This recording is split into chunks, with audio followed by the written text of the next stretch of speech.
Bonjour à tous, bienvenue dans cette nouvelle édition de Contre-courant, émission de débat retrouvée sur Mediapart en présence du philosophe Alain Badiou. Il y a quelques mois, nous nous étions intéressés à Syriza, le parti de la gauche radicale au pouvoir en Grèce, actuellement en plein bras de fer avec les institutions européennes.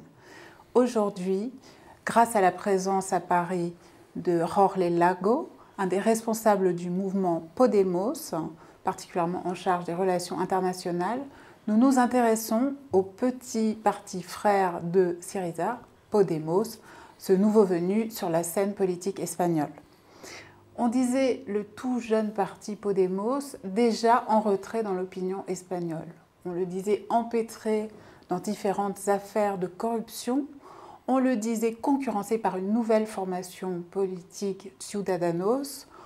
On le disait aussi, ainsi que la population espagnole dans son entier, intimidée par l'exemple grec, par la façon violente dont notamment la Banque centrale européenne a pris à la gorge Tsipras et les siens. Et puis sont arrivées les élections victorieuses du printemps dernier, les élections régionales espagnoles. Des coalitions portées par Podemos ont remporté des villes très importantes, Madrid, Barcelone, Valence, Saragosse, on en passe.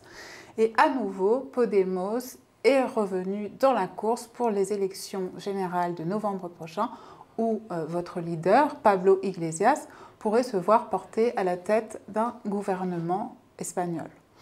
À nouveau, Podemos est redevenu un espoir pour tous ceux qui, en Europe aujourd'hui, rêvent d'autres politiques que celle de l'austérité décrétée. Première question que j'ai envie de vous poser, Jorge Lago. Dans quel état d'esprit aujourd'hui suivez-vous ce qui se passe en Grèce? Et est-ce que vous avez vraiment le sentiment à Podemos que votre sort est grandement lié à ce qui est en train de se passer aujourd'hui à Athènes? Oui, bon, c'est vrai qu'on regarde avec beaucoup d'attention ce qui se passe en Grèce. Les véritables chargés des relations internationales, moi je suis chargé de culture, c'est Pablo Oustindui, il a passé pas mal de temps là-bas.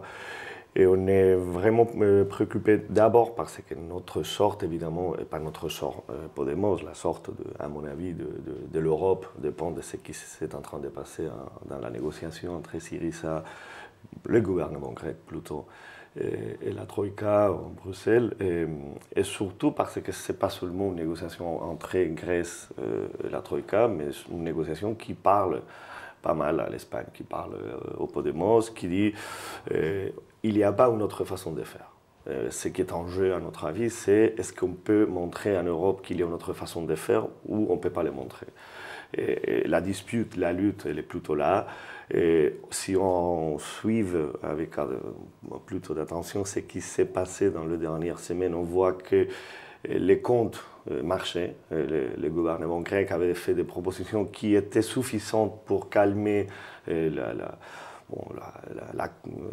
l'impossibilité presque de ce qui demandait l'Europe. Même, on a fait ces sacrifices de montrer, oui, d'accord, les comptes, les numéros, ça marche, on peut faire ces sacrifices, mais on ne va pas couper les retraites, on va couper la défense, on ne va pas couper par ici, par là.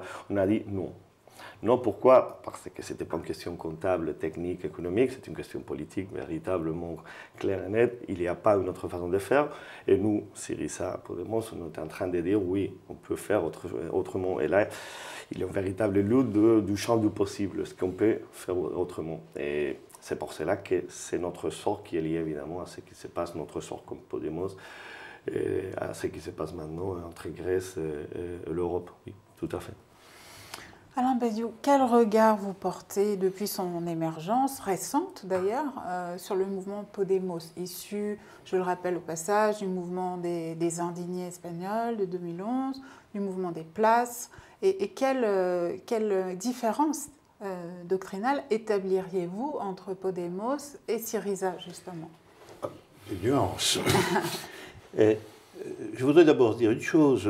Il est évident que Syriza et Podemos sont la forme la plus aboutie aujourd'hui de l'apparition en Europe de forces politiques nouvelles, forces politiques dans les deux cas initiées et soutenues par d'importants mouvements de masse. Donc on a non seulement l'émergence de partis politiques nouveaux, compétitifs, si je puis dire, pour le pouvoir d'État, ce qui est déjà une chose extrêmement importante, mais on a aussi une origine de ces formations tout à fait particulière. Elles ne sont pas nées, comme le plus souvent, de scissions d'organisations anciennes. Elles ne sont pas nées de nouvelles combinaisons électorales.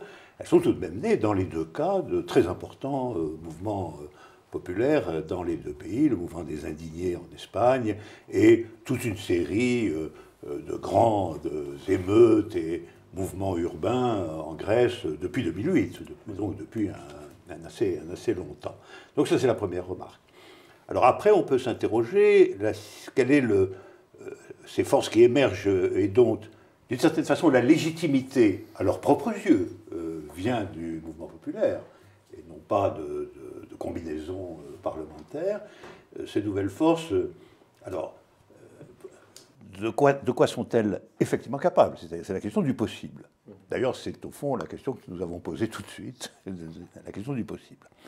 Alors, sur cette question du possible, il est évident qu'il y a eu quand même un certain nombre de débats antérieurs, et en particulier un débat qui a occupé toute une partie des franges de l'extrême gauche avant tout cela, qui était de savoir si la possibilité existait, en maintenant le cadre et la discipline européenne, ou si en réalité il fallait rompre ce cadre, rompre cette discipline, sortir de l'Europe, sortir de l'euro.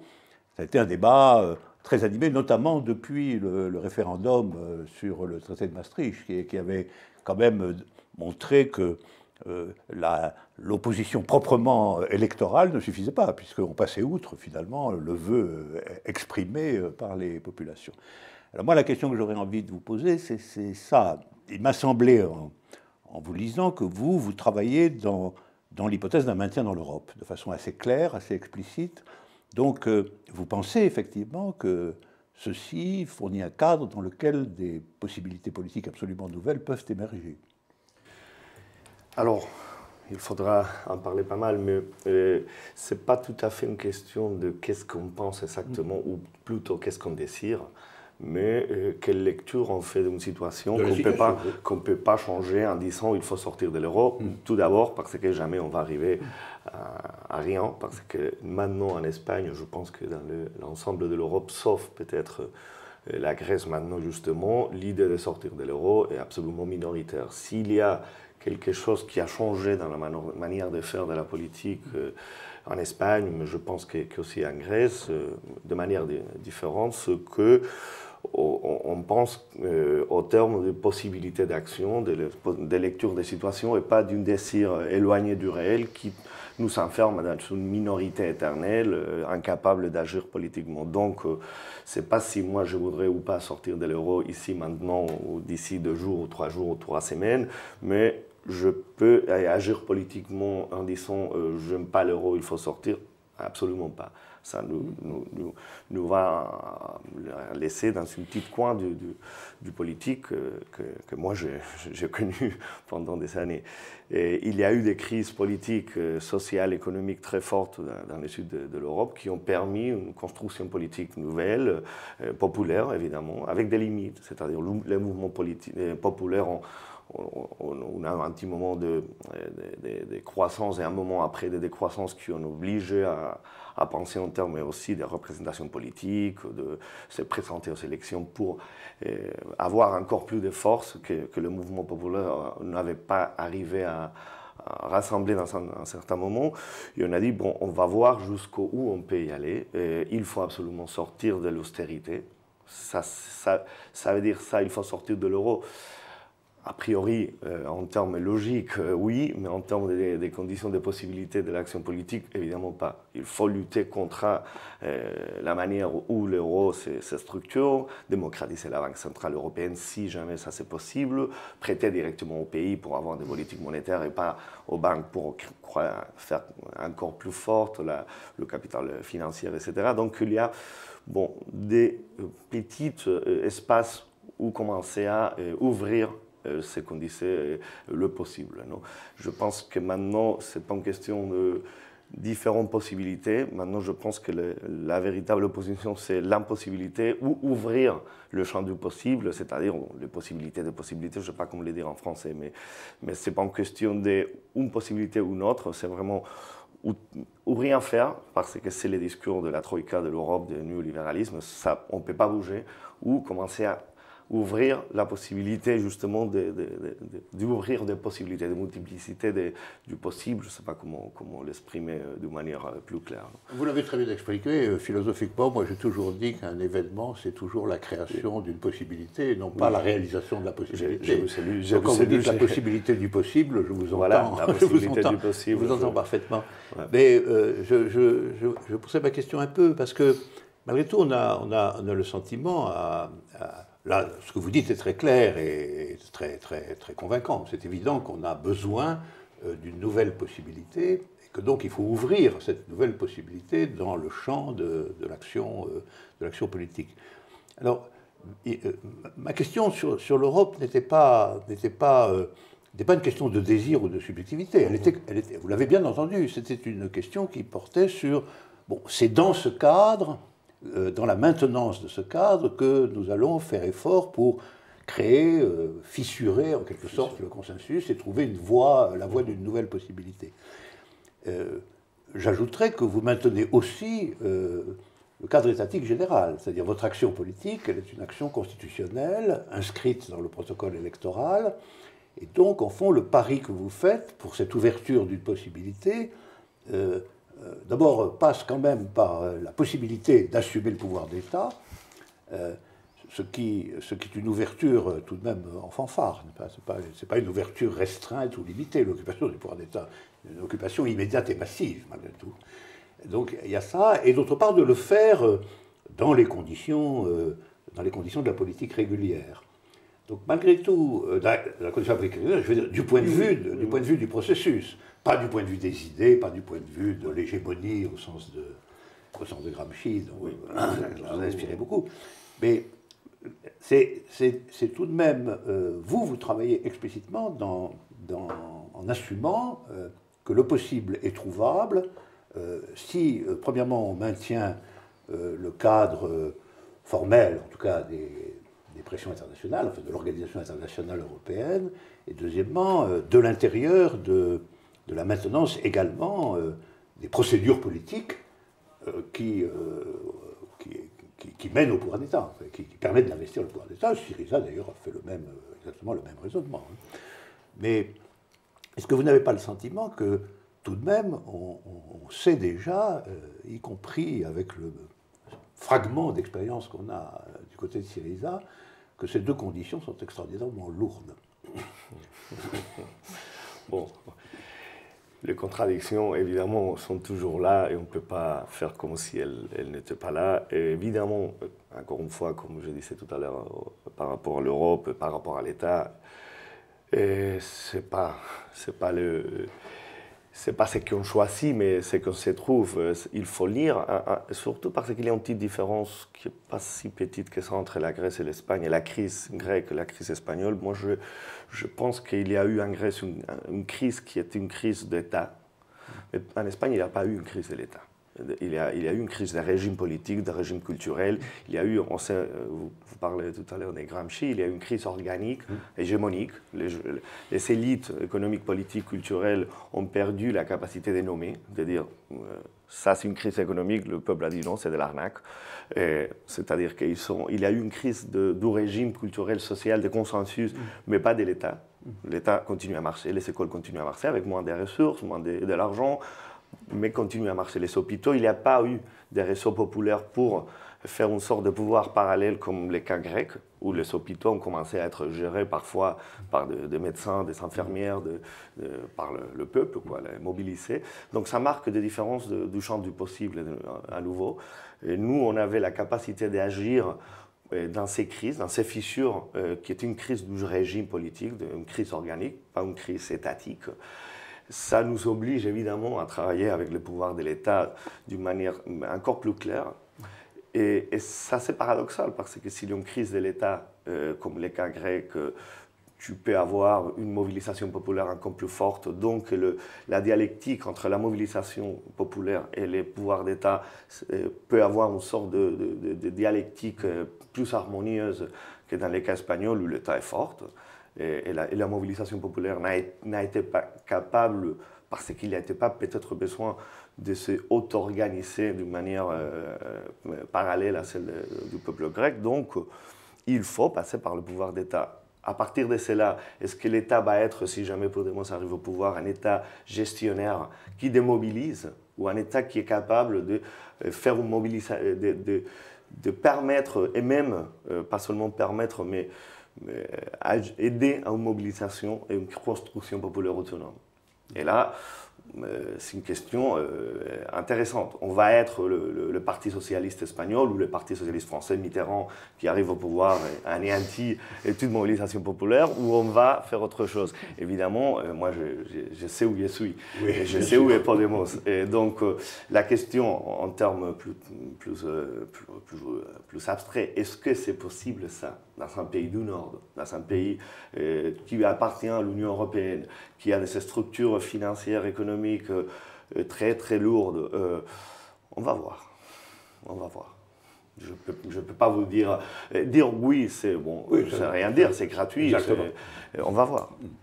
Autrement dit, et ça c'est très normal, vous acceptez que tout ceci relève d'une expérience à certains égards sans précédent, tout à fait. Puisque les seuls précédents auxquels on penserait, ce serait l'occupation du pouvoir d'État par les partis sociaux-démocrates à diverses époques, et que, au fond, ce que vous tentez est une rupture, précisément, une rupture avec cette tradition d'occupation de l'État, qui finalement est plutôt une occupation des partis sociaux-démocrates par l'État que l'occupation de l'État par les partis sociaux-démocrates. Vous voulez rompre avec ça, et donc vous êtes dans le champ d'une expérience.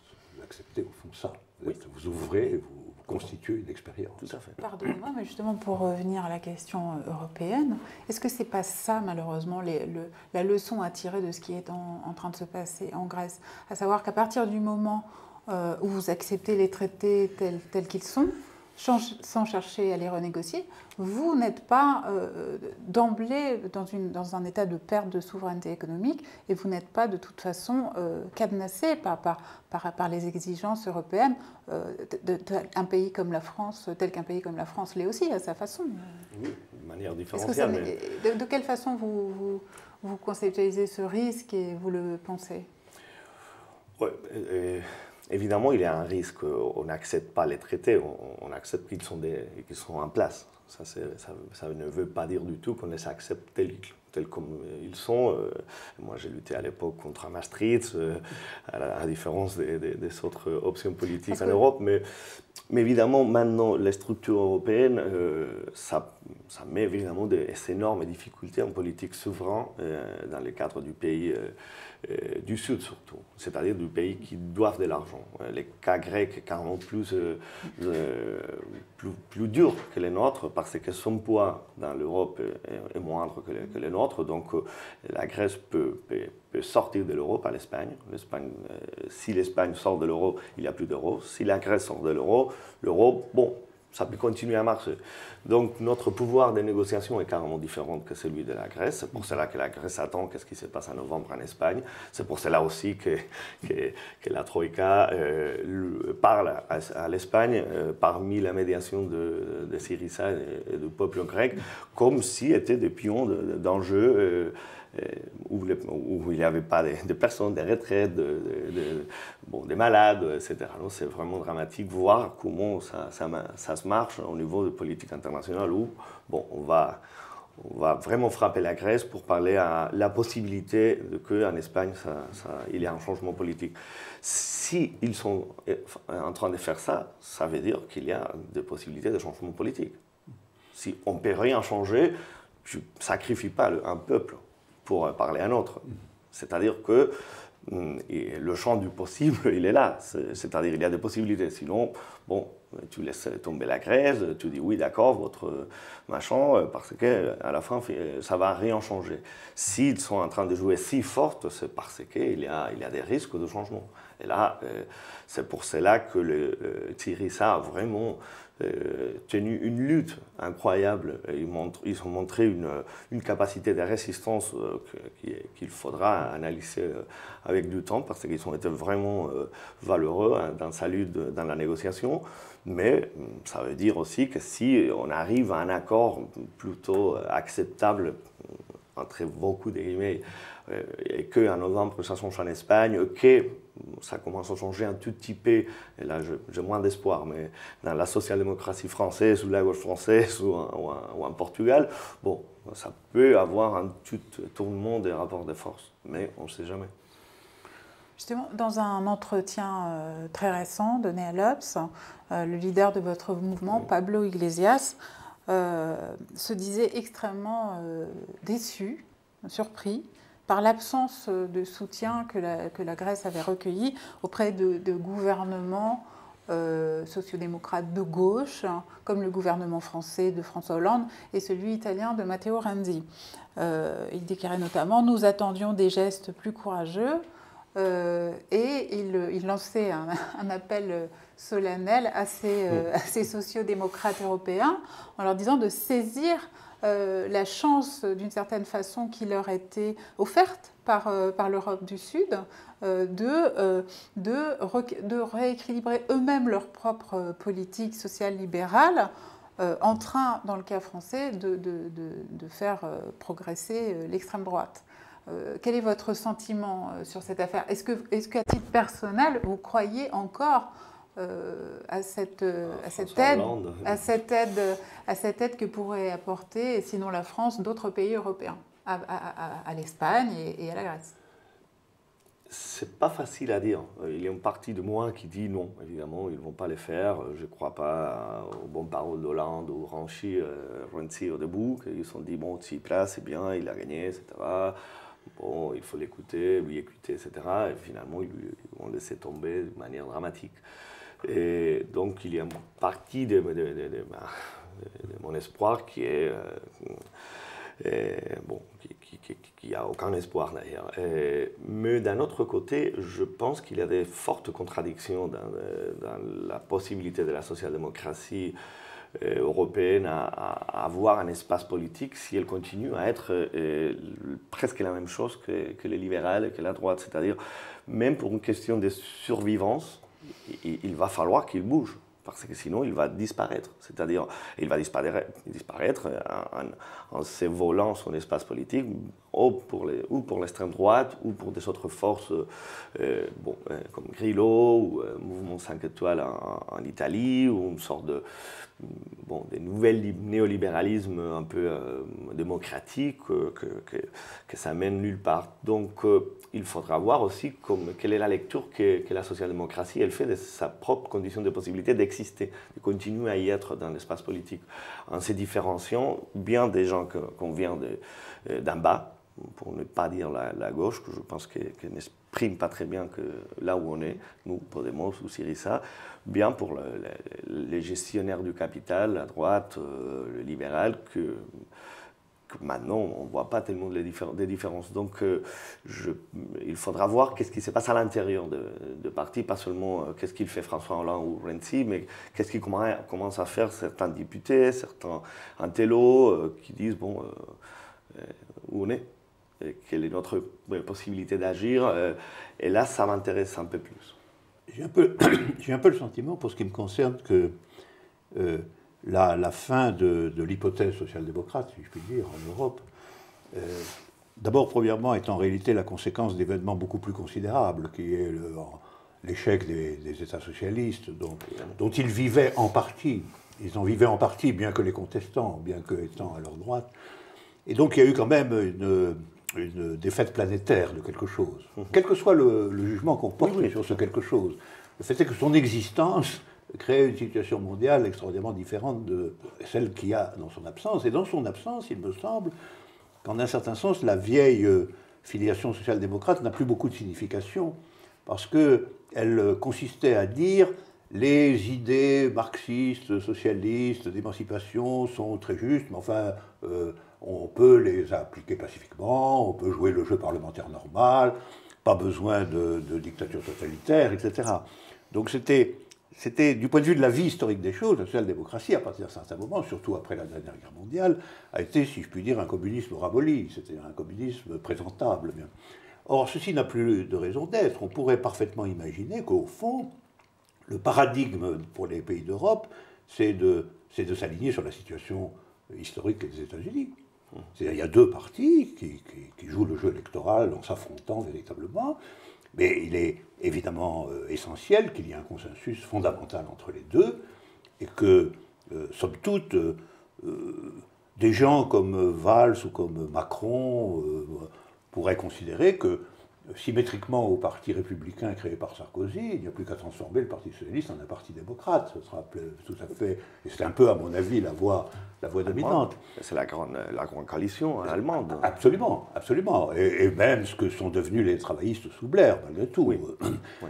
Donc, je pense qu'il y a deux voies pour la social-démocratie, ou ce qui en reste en Europe, et que, malheureusement, nous sommes en partie tributaires de ce qui se passe de ce côté-là. Vous venez de le dire, d'ailleurs. Peut-être une partie de vous pense que c'est mort, une autre partie considère qu'il y a peut-être quelques débris à sauver. Mais il y a deux voies. Il y a la voie de devenir explicitement des partisans des réformes, quoi. Ce qu'ils appellent les réformes, c'est-à-dire un parti démocrate avec une nuance par rapport à la droite. Et puis il y a l'hypothèse d'une relève complète, qu'à mon avis, à certains égards, les expériences politiques en Grèce et en Espagne symbolisent prendre acte de la réelle situation historique, dans laquelle l'hypothèse communiste est effondrée, etc., et pouvoir jouer le jeu politique ordinaire, parlementaire, normal, pacifique, démocratique, sur des thèmes différenciés et qui attaquent frontalement quand même l'oligarchie dominante, l'oligarchie valide, la caste. Tout à fait. Parlez votre langue. Et alors, je me disais simplement, au fond, vous vous engagez dans cette expérience avec un certain nombre de thèmes que je voudrais un peu synthétiser, mais vous me direz si je me trompe ou si je ne me trompe pas. Oui. Il me semble que, premièrement, vous dites il existe dans nos pays, à raison de la crise, ce qu'on pourrait appeler une possible majorité sociale. Mmh.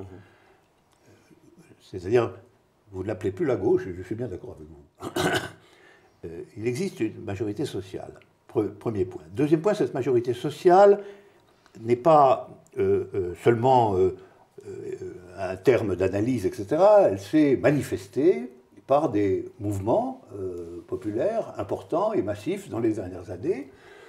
Et elle est donc, d'ores et déjà, même si c'est un certain niveau d'inconscience, si je puis dire, elle est déjà un acteur historique, dont vous avez précisé qu'il était encore inorganisé, non conscient de lui-même, etc. Mais enfin, comme acteur historique, je distinguerai acteur historique et acteur politique. Oui, je sais. Comme acteur historique, ça existe, ce serait votre deuxième point.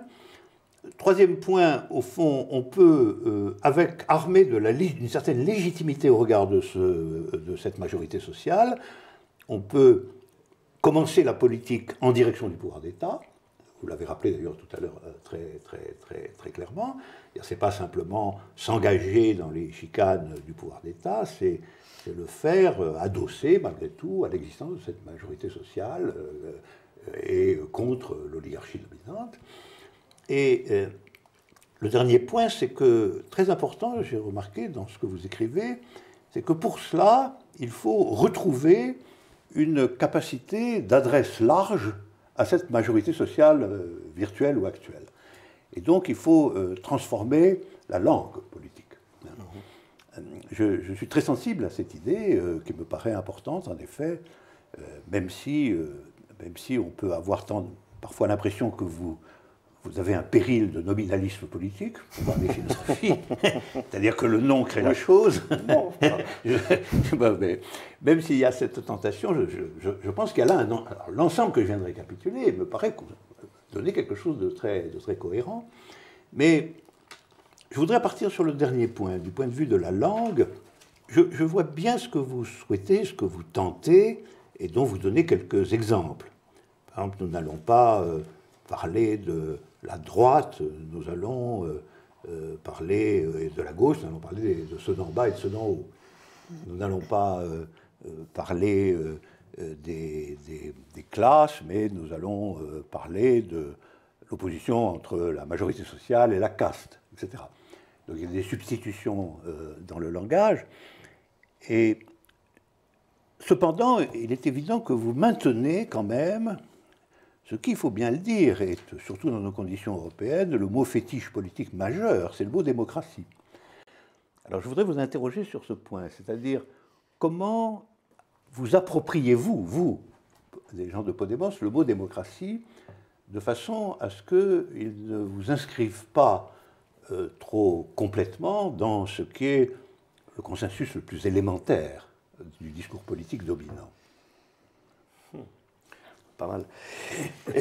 Je suis là pour vous poser quelques questions. Oui, non, j'aimerais bien pour avoir 10 minutes pour penser la réponse, mais je n'ai pas 10 minutes. Donc, deux, trois choses importantes. Je suis d'accord avec les récits que vous venez de faire, sauf peut-être, je n'utiliserai pas le mot majorité sociale pour exprimer ce qui s'est passé dans le mouvement des indignés. Et je l'utiliserai en même temps. Je m'exprime. Au mouvement des indignés, il y a eu quelque chose d'intéressant. Les rues, les places étaient occupées. Et les discours, les manières de parler, les identités politiques n'étaient plus les anciennes identités politiques qu'on connaissait. On ne parlait pas de communisme, on ne parlait pas d'anarchisme, on ne parlait pas de social-démocratie, même pas d'écologie. Même si tout était là-bas, il y a eu un essai qui a marché de se garder dans sa poche l'idéologie que chacun en avait pour parler les uns les autres, et les autres, et ça a marché. Mais ce n'était pas, à mon avis, une majorité sociale. Oui. Mais ce qui est vrai, c'est que tandis que je ne crois pas trop aux enquêtes, mais parfois sont utiles pour voir qu'est-ce qui dit les gens quand on leur pose des questions. Il y a une enquête qui disait qu'environ les 75% de la population espagnole étaient d'accord avec ce qu'on exprimait, ce qu'on demandait, ce qu'on faisait dans les places. C'est-à-dire que là, il y avait une majorité sociale, mais une majorité sociale complètement déconnectée l'une de l'autre. Pour une question au moins, c'est qu'en même temps qu'on disait on est d'accord, on votait la droite. Qui a gagné avec une majorité sociale incroyable. C'était comme une sorte de théâtre. Les places, c'était une sorte de réalité nouvelle. Les élections représentaient la continuation de l'histoire d'une manière aveugle, comme si rien s'est passé aux places. Mais les gens disaient, bon, je vote, je fais la représentation, c'est ma journée de jouer le démocrate classique, aujourd'hui je vote, mais j'ai dit, je suis d'accord. Ces manières de pouvoir comprendre ce qu'a fait Podemos, à mon avis, comprendre que la population peut avoir de manières différentes de nommer et d'agir en même temps, voter à droite et être d'accord avec les indignés, voter à droite ou Parti socialiste, ça montre qu'on n'est pas nominaliste, mais nommé d'une manière ou d'une autre, ça touche la même personne, mais d'une manière assez différenciée. Donc, parler des gauches et des droites, c'était continuer dans la représentation du théâtre de la démocratie parlementaire, bourgeoise, je ne sais pas comment on l'a nommé. Parler des peuples, castes, oligarchie, majorité sociale, c'était parler à la même personne qui avait voté Parti socialiste de droite, mais par rapport à notre point de vue. D'un autre point de vue. C'est un point de vue construit politiquement d'une manière brutale. Je n'étais pas si convaincu avant d'être à Podemos de la capacité si forte du langage utilisé d'une manière réfléchie pour un parti politique ou un mouvement politique de construire réalité. C'est-à-dire, il n'y avait pas une majorité sociale jusqu'au moment où Podemos a commencé à dire il faut connecter ces deux réalités-là qu'on n'a pas créées, qu'on n'a pas mises en place, mais qui sont déconnectées. Complètement déconnecté. Et on ne peut pas connecter ça de n'importe quelle manière. Je reviens à la question sur la démocratie. Ce qu'on a pensé et qu'on a interprété, c'est que ce qui est étaient d'une manière ou d'une autre équivalents, qui étaient dans les deux côtés, dans la place et dans le foyer en regardant la télé, ce qui était commun à tous ces deux espaces sociaux, politiques, personnels, quelque peu différentes, était d'abord comprendre que la corruption avait volé la démocratie en Espagne. Il y avait de la corruption, donc il n'y avait pas de la démocratie. Et que s'il y avait de la démocratie, peut-être il n'y aurait pas de la corruption. Et là, ce n'était pas n'importe quoi, c'était quelque chose d'important. Après, il y avait quelque chose, et ça a été notre discours, s'il n'y a pas de la démocratie économique, il n'y a pas de la démocratie. S'il n'y a pas des conditions matérielles de l'exercice de la démocratie, il n'y a pas de la démocratie. Et là, c'était un consensus social. C'était pas, si on dit on est anticapitalisme, on peut peut-être dire la même chose, mais ça ne touche pas le 80% de la population. Ça n'arrive pas, c'est pas écouté. Et il y avait un autre consensus, c'est les décisions véritablement importantes en Espagne ne sont pas prises en Espagne, sont prises en Europe, sont prises par la Troïka, donc on n'est pas un État souverain, donc il n'y a pas de la démocratie. Donc pour en revenir à la dernière question, la démocratie était le mot-clé. Surtout, et notamment parce que ce qu'on avait fait dans les places, c'était agir la démocratie et pas la demander. D'une manière peut-être assez édipique, je ne veux pas parler à mon père de la démocratie, je l'ai agi, mais qu'il me regarde en jouant à la démocratie, je ne veux pas dire le contraire, mais toutes les pistes du crime menaient au mot-clé démocratie. Peut-être on peut rester un petit moment sur cette affaire de vocabulaire et de rejet du mot gauche, qui vous est commun, semble-t-il, ce malaise par rapport au mot gauche, mais pour des raisons, je pense, totalement différentes. Vous, Alain, parce que vous lui préférez de longue date le mot communisme, et vous, sans doute, parce que, si j'en crois les textes, votre manifeste récemment publié, et les textes en français qui s'appellent « Sûr que nous pouvons, Podemos », dans lequel on trouve des textes théoriques de Pablo Iglesias sur cette question-là. Vous, parce que Podemos a fait le diagnostic suivant, l'imaginaire de la gauche, y compris communiste, a énormément vieilli, est devenu, ces symboles, y compris linguistiques, sont devenus assez répulsifs dans la population. Le vocabulaire ancien, usuel de l'anticapitalisme ne passe plus auprès de ces populations, et donc il faut, pour lui parler, pour l'atteindre, inventer d'autres mots, d'autres polarisations. Donc ça donne effectivement la caste, l'oligarchie, opposé au peuple, le haut par rapport au bas. Enfin, on a connu ça aussi en France à un moment, la France d'en bas et la France d'en haut. Mais ce que je voulais vous dire, c'est que c'est vrai qu'ici, auprès notamment de certaines personnes engagées à gauche, ce renoncement au mot gauche est encore perçu comme problématique. Il est perçu comme une rupture coûteuse et peut-être même dangereuse, parce que c'est vrai que chez nous en France, le ni droite ni gauche, si vous voulez, qui est prôné par certains mouvements, tombe rarement du bon côté. Donc qu'est-ce que vous pouvez dire à ces gens qui s'enthousiasment pour vos succès électoraux, qui placent leur espoir en Podemos, mais qui sont quand même inquiets de voir ces inflexions-là dans votre discours, et notamment le refus du mot gauche? Je suis d'accord avec ce que vous venez de dire par rapport à la réflexion qu'a fait Podemos, mais il y a quelques concepts, quelques idées à ajouter à ça. C'est-à-dire que, pour le résumer beaucoup, il y a un refus d'utiliser le mot gauche, à mon avis, qu'on peut au moins divisé en trois. Il y a un refus identitaire. C'est mon cas. Je viens de la gauche, je milite au Parti communiste, Pablo Iglesias aussi, pas mal d'entre nous. Et on voyait qu'on était dans une histoire identitaire que je parlais tout à l'heure des livres, pour continuer avec la psychanalyse, était un peu hystérique. C'était le désir de désirer la perdre. Non, même pas décider de gagner, mais décider de continuer dans la perdre, décider cette perdre-là, ne réaliser jamais la possibilité ne réaliser jamais ton désir. C'était un peu hystérique de je préfère perdre, mais rester commode dans ma vérité que mélanger avec une réalité qui me fait peur, parce que c'est différent à moi, parce qu'il faut parler un autre langage.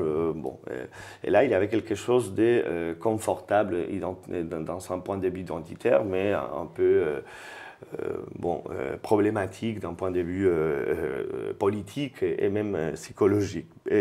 Mais c'est pas seulement ça. C'est pas seulement, j'aime pas rester enfermé dans la minorité politique, dans des groupuscules qui sont pas capables d'agir. Il faut changer d'esthétique, de langage, etc. C'est pas seulement ça. Il y a aussi une réflexion très claire. Si on parle de gauche et de droite, on parle du discours du pouvoir. C'est le pouvoir a vraiment envie de nous situer, nous, dans cette logique presque mathématique où tu es les 3,5 par rapport à 1, 10 extrême gauche et droite. Donc, si c'est là l'espace que tu en occupes, tu vas avoir 8% de voix. Donc, voilà, ça c'est toi. Donc, en utilisant une structure qui finalement divise en deux toute société européenne, d'ailleurs, nord-américaine, on en parlait tout à l'heure, c'est la meilleure manière d'avoir un sorte d'équilibre de pouvoir, c'est diviser en deux, gauche, droite. L'extrême gauche, l'extrême droite, agissent un tout petit peu pour justifier, légitimiser le système, mais ça ne va jamais bouger, c'est la grande coalition, maintenant tu gouvernes, maintenant je gouverne, et quand il y apparaît une nouvelle force politique, il faut être dans cette structure-là. Donc tu ne vas jamais changer les pouvoirs et les structures du pouvoir si tu rentres dans cette logique, parce que ce n'est pas la tienne, c'est la sienne.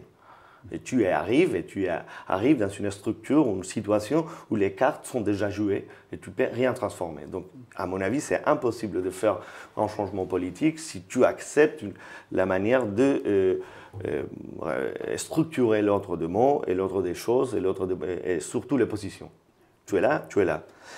Donc, pourquoi on a parlé de peuple, pourquoi on a parlé des castes? Tout d'abord parce qu'on voyait qu'il y avait un refus énorme dans la population espagnole de la corruption qui était comprise comme quelque chose, pas seulement de voleurs méditerranéens, un peu, mais qui était structurel à la politique espagnole, mais qui était lié aux intérêts européens, et qu'on voyait des relations très fortes entre le mode de développement économique en Espagne, construction immobilière, crédit hypothécaire, donc capital financier, la banque, etc., l'Europe, la dette, etc., etc. Donc il y avait une structure qui était empiriquement quelque chose que, pourquoi pas, on peut pas nommer la caste. Donc ce n'était pas simplement de créer du langage, mais d'utiliser un langage qui avait une sorte de référence empirique et qui était en plus senti par la population comme vrai, comme réel, comme touchable même. Donc c'était jouer avec une autre situation réelle aussi, mais qui n'était pas celle du pouvoir, qui était plutôt la nôtre.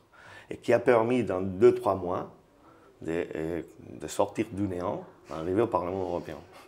Donc, il y a un mois très récent pour dire pourquoi me renfermer dans l'identité de la gauche, qui tout d'abord n'est pas tout à fait la mienne. En plus, ce n'est pas l'identité des gens qui étaient dans des places, et en plus, ça va me permettre tout au plus d'avoir 2, 3, 4, 5% de voix, 8 dans le meilleur des cas, 9, et voilà, je continue à être la légitimité extérieure du système politique, donc une légitimité intérieure au pouvoir. Oui, mais tout le problème, c'est de savoir si acquérir en quelque sorte de légitimité électorale de plus grand format n'est pas non plus une forme de néant. Hein. Ça, c'est ce qu'on va voir. Oui. C'est ce qu'on va voir. Jusqu'à présent, il n'y a aucune expérience significative dans cette direction. Moi, je suis, comme je l'avais dit déjà à nos amis grecs, je suis quand même marqué par l'arrivée au pouvoir de Mitterrand. Bien sûr, ce n'était pas une force politique nouvelle, issue d'un mouvement de masse, etc. Enfin, c'était une social-démocratie ordinaire, alliée avec les communistes, et qui prenait une revanche spectaculaire sur 25 ans de dictature de la droite. Oui. Et son programme était un programme extrêmement audacieux. On a oublié, mais il y avait la nationalisation complète du système bancaire, il y avait des choses de cet ordre. Il a mis marche arrière après. Au bout de 2 ans, la marche arrière a été... Et la marche arrière n'a pas été sans effet, enfin elle a été une catastrophe, en réalité subjective, dont la France n'est pas encore relevée. Je pense que le désastre véritable de la politique française, ça a été Mitterrand, et non pas ce qui a suivi. Parce que ça a été une reculade d'une amplitude telle qu'il a fallu reconsidérer tout ça. Et bien, il a fallu reconsidérer justement le possible. Ça a aussi joué dans la conviction que ce genre de choses, finalement, n'était pas réellement possible, puisque même ceux qui l'avaient mise en œuvre devaient finalement reculer, etc. Et alors, au fond, moi, j'aimerais vous poser la question, qu'est-ce qui constitue votre confiance dans la possibilité, en tant que possibilité étatique, aujourd'hui, à échelle d'un État comme l'Espagne? Est-ce qu'au fond, quel est le facteur nouveau par rapport aux expériences antérieures? Quel est le facteur nouveau qui vous persuade que c'est jouable? Oui, je vois. Je vais y arriver à la question, à la réponse, mais pour revenir un peu sur Mitterrand, qui était en Espagne. Je ne comprends pas, pas des bosses. Oui, non, bien clair. Mais il est vrai que je pense que ce que vous venez de dire tout à l'heure, Mitterrand ne venait pas d'une mobilisation sociale, ne venait pas de quelque chose qui avait passé au RUB. Le 68 était très loin, même trop loin. Donc, c'est une occupation du pouvoir de l'État par un parti qui est un parti de l'État. C'est-à-dire que, je connais les cas espagnols un peu carrément mieux, le Parti socialiste espagnol est un parti créé par des autres partis socialistes européens avec de l'argent allemand, avec de l'aide nord-américaine pour construire un véritable appareil de l'État, pour le dire un peu à l'ancienne, et qui était même financé économiquement par des intérêts européens directement, notamment l'Allemagne. Jamais on a dit que non, ce n'est pas du soupçon conspiratoire, névrotique de la gauche, extrême gauche, c'est quelque chose historiquement probable, constatable. Donc nous, on vient d'où? On vient un peu de rue, on vient des places, on vient des autres petits partis, mais on n'a pas introduit ces partis dans un autre grand parti, on a dissolu ces partis-là dans un sorte de parti-mouvement, comme moi je préfère lui nommer. Donc ça déjà c'est nouveau, l'origine. Et je ne crois pas trop en termes philosophiques, je ne suis pas philosophe, mais bon, sociologique, au fait que l'origine détermine nécessairement là où on arrive, parce que ça c'est pas forcément comme ça, mais quand même, je pense que ça montre une différence. Et dans 2 ou 3 directions. D'abord, ce qu'on a fait, nous, pour arriver au pouvoir, si jamais on arrive, c'est politiser la souffrance individuelle, qui était la définition de l'état d'esprit à l'Espagne il y a 6 ans, 7 ans, 8 ans. À partir du mouvement des indignés et après nous, ce qu'on a fait, c'est politiser une subjectivité néolibérale qui était absolument individuelle. Et ça politise et construit une population, une sorte de peuple. C'est trop dire, mais n'est pas loin de l'idée de faire équivalence, pour le dire à Laclau, à Ernest de Laclau, les différentes demandes de la population, mais préalablement à ça, il faut les considérer, ces souffrances-là, comme des souffrances politiques.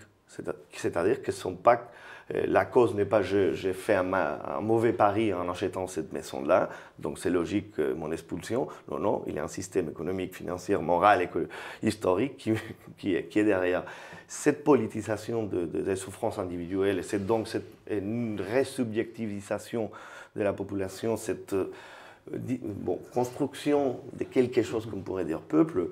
C'est pas si facile que ça, à dire une fois que tu arrives au pouvoir, voilà, c'est moi qui dirige, c'est moi qui agis, tu peux rien faire. Et nous, on l'a vu à Madrid. Quand Manuela Carmena, la nouvelle maire de Madrid, a gagné, on a vu les places encore, à nouveau, remplies de gens, et des gens qu'on ne va pas se laisser faire.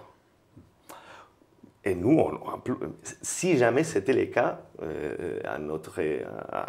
si jamais c'était notre intention de substituer le mouvement populaire pour le gouvernement étatique gestionnaire du possible, pour le nommer d'une manière claire.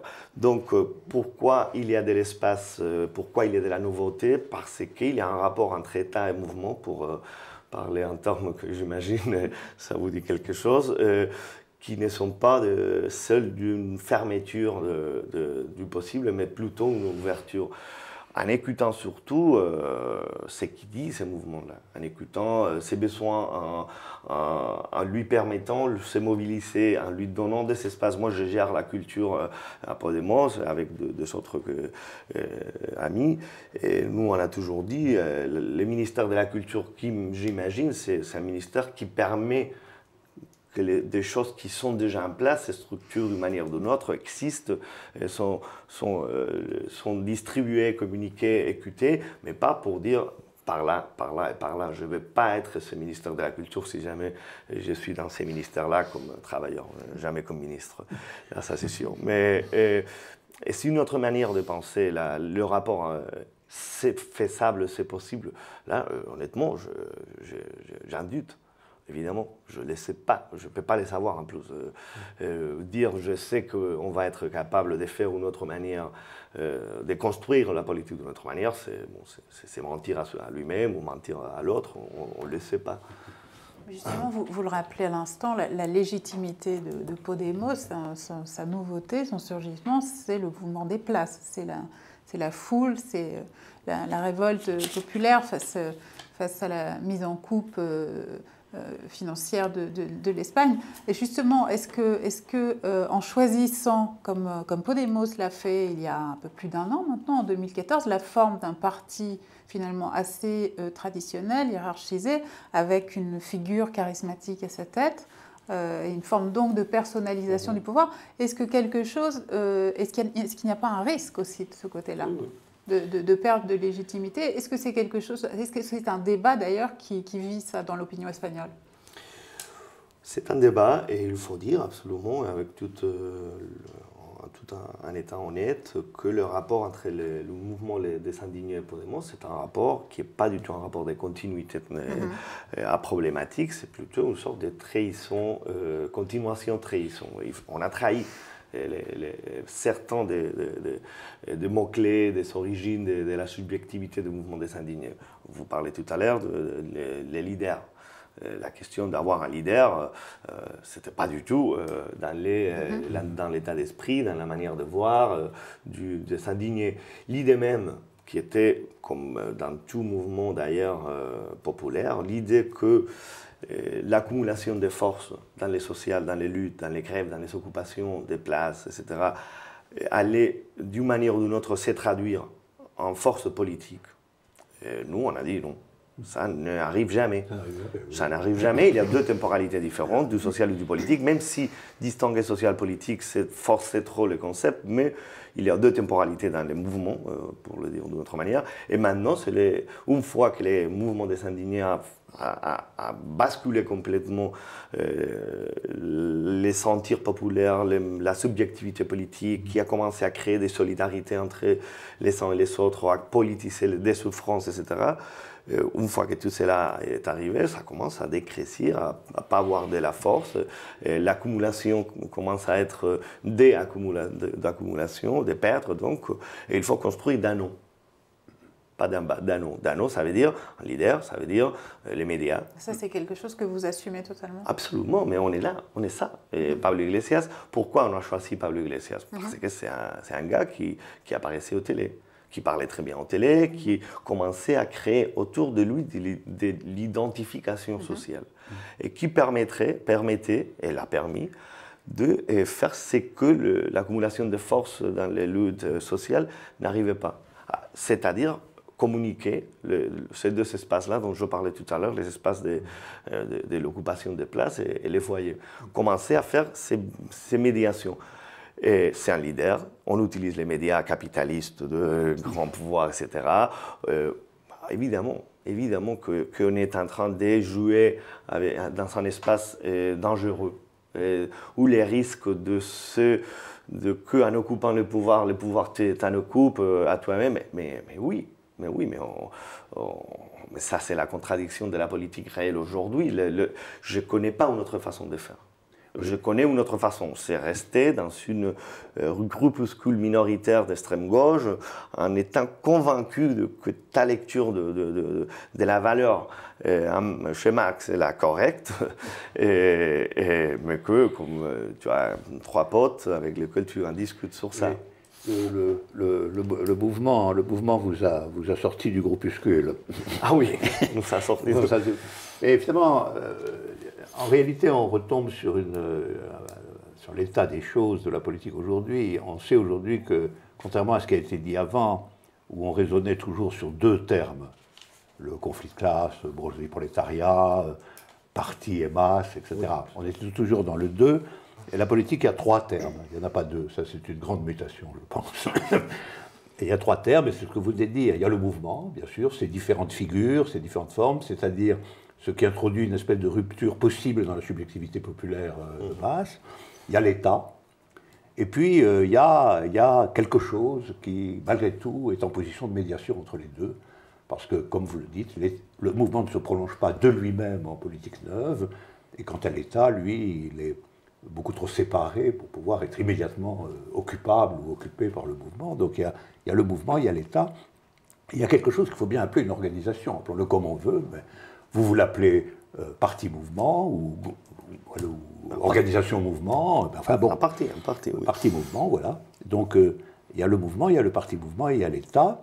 Et moi, mon point de vue là-dessus, c'est que se cherche véritablement, en particulier en Europe, une nouveauté là-dessus, sur cette articulation des 3 termes, pour sortir du 2 et faire jouer réellement le 3 comme nouvelle possibilité, et que tout repose à ce moment-là, en réalité, sur ce que devient, au long cours, le rapport entre le parti-mouvement et l'État. C'est l'étape dans laquelle vous entrez, et je peux vraiment vous souhaiter bonne chance. On en a besoin. Une dernière petite question, peut-être. Vous souhaitiez peut-être réagir à ce que vient de dire Alain Badiou? Oui, tout à fait. Je suis d'accord. Je ne le dirai pas avec ces concepts, peut-être, ou d'autres, les miennes, c'est différent. Je pense évidemment qu'il y a un mouvement toujours, que le parti ne peut pas être jamais identifié avec le mouvement, confondu avec le mouvement. C'est impossible. C'est un parti. Nous, on a créé un parti assez éloigné de mouvement dans une certaine manière. C'est un parti avec un leader, c'est un parti avec une structure de direction dont je suis membre. C'est un parti qui a pas une énorme hiérarchie, mais il y a quand même une sorte de hiérarchie qu'il n'y avait pas dans les places, même si il y a toujours des hiérarchies dans les places. Il y a toujours des porte-paroles qui parlent mieux, qui parlent moins bien, qui sont très malins, qui disent « je ne parle pas maintenant, je parle après, je m'égare le... » Il y a même quelques petites réunions un peu secrètes. Des réunions intérieures aux réunions, et postérieures, et antérieures. Oui, donc formaliser ces hiérarchies-là, c'est une manière de reconnaître une informalité qu'il y a toujours là. Les risques de que le parti devienne l'État gestionnaire, je pense que n'est pas possible pour 2 raisons. Une, parce qu'on ne le veut pas, et là, c'est déjà pas mal. Mais une autre, parce qu'on ne peut pas. Je m'exprime. On ne va pas pouvoir. Je m'exprime. Si on veut mettre en place une loi difficile d'être mise en place dans un cadre européen, on va avoir besoin de gens dans la rue, on va avoir besoin de la mobilisation, on les voit en Grèce. Le gouvernement de Syriza, sans la mobilisation constante de sa population, aurait duré un jour dans les négociations avec la Troïka. Donc, même si tu arrives au pouvoir dans un contexte européen, tu vas avoir besoin d'appui populaire, de mobilisation, de construction populaire pour pouvoir tenir. Parce que la difficulté d'être dans les pouvoirs... Tu peux avoir le pouvoir d'État, mais pas le pouvoir. C'est-à-dire que c'est 2 choses vraiment différentes. L'État espagnol n'est pas le pouvoir est ailleurs. Donc, pour pouvoir faire quelque chose, agir à l'intérieur de l'État, on va avoir besoin d'une mobilisation populaire qui déborde un tout petit peu le parti, tout en avoir un bon rapport avec les partis. Si tu débordes et te détruis, comme ça pourrait même être le cas par rapport à la négociation en Grèce, à l'intérieur des Syriza, dont je ne préfère pas en parler trop, on va voir, mais ça peut te déborder à l'intérieur aussi, la mobilisation de gens qui disent « bon, cet accord-là, je ne le vote pas ». point barre, on sort de l'euro. Donc, ces débordements est toujours compliqué à gérer, mais on ne peut pas s'effondrer avec l'État dans un contexte européen, au contraire. Au contraire. Dernière question, disais-je. Je ne sais pas si vous suivez particulièrement la situation politique de notre pays. Un tout petit peu, pas trop, mais un tout petit peu, oui. Mais comment expliquez-vous qu'aucun Podemos français n'ait émergé? Bon, je ne peux pas dire, je n'ai pas une réponse rapide. Et il est clair, pour parler des différentes questions, qu'on a déjà, on a parlé un tout petit peu tout à l'heure, il est vrai que le fort rapport avec l'identité historique, subjective des gauches en France, à mon avis, est une véritable limite pour la construction d'une nouvelle force politique, ou mouvement politique. J'ai des amis français, j'ai étudié quelques mois ici en France, il y a quelques années. Mes amis français étaient des gauches, mais l'identité classique, pour en parler très clairement, à l'époque l'LCR, maintenant MPA ou Front de gauche, etc., lui, c'était véritablement... c'était quelque chose qui ne lui mobilisait pas, qui ne lui intéressait pas, même si les contenus de son discours étaient clairement proches. Et il votait ça, mais il le votait avec une désaffection, un éloignement symptomatique, d'abord. Ensuite, bon, il existe le Front National. Le Front National a occupé un espace que nous, en Espagne, on a occupé d'une manière très très différente, mais que, bon, je vais être honnête, si Podemos n'existe pas, n'est pas créé il y a quelques mois, qu'est-ce qui se passe avec toutes ces populations-là qui se retrouvent pas dans les politiques, qui considèrent que les élites sont corruptes, qu'est-ce qui se passe? Enfin, c'est clair. C'est pas exactement, mais ça peut se passer le Front National en Espagne. Il est différent, on a la différence, on l'a plutôt envers les Basques et les Catalans et pas avec l'étranger, donc ça empêche un peu la dialectique avec l'autre que peut jouer l'extrême droite en Europe. Mais pourquoi ça n'existe pas ici? Je ne suis pas français, j'ai du mal à faire une analyse, surtout pour une question de prudence. J'imagine qu'il y a pas mal de gens, je sais bien qu'il y a des gens ici en essayant de faire de la politique. Je ne veux pas arriver de l'Espagne et dire non, c'est comme ça, mes amis. Je vais vous dire là comment faire. Je ne sais pas, je parlais même une fois avec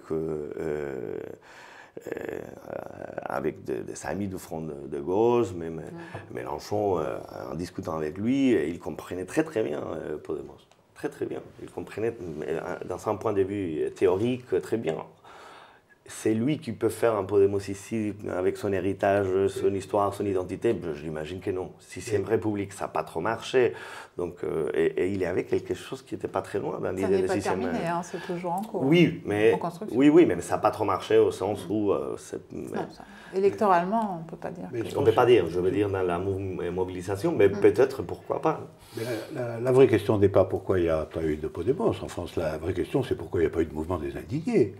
Podemos ne serait pas là s'il n'y avait pas eu de mouvement des indignés non plus en Espagne. Mais pourquoi il n'y a pas eu de mouvement mais c'est pas du tout la même question. Pourquoi il n'y a pas eu de mouvement d'indignés? C'est pas la même question. Mais la crise n'est pas du tout la même en Espagne. C'est ce que j'allais vous dire. La crise est de l'argent. La déstabilisation populaire par la crise n'a pas la même ampleur en France. Je pense que c'est la cause matérielle de la différence. Je voulais en finir avec ça. La dialectique, qui prête de l'argent, qui reçoit de l'argent, elle n'est pas négligeable comme cadre d'analyse, même si on ne peut pas réduire tout à ça, mais elle n'est pas négligeable. Oui, ce matérialisme élémentaire existe quand même. Parfois. En somme, notre crise n'est pas assez profonde. Il faudra encore descendre plus bas. C'est peut-être notre crise, mais c'est plus dialectique. Je ne vais pas en parler de ça. Merci beaucoup, Jorge Lago, d'être venu de Madrid pour nous rencontrer. À bientôt, Alain Badiou, pour une nouvelle édition de Contre-Courant.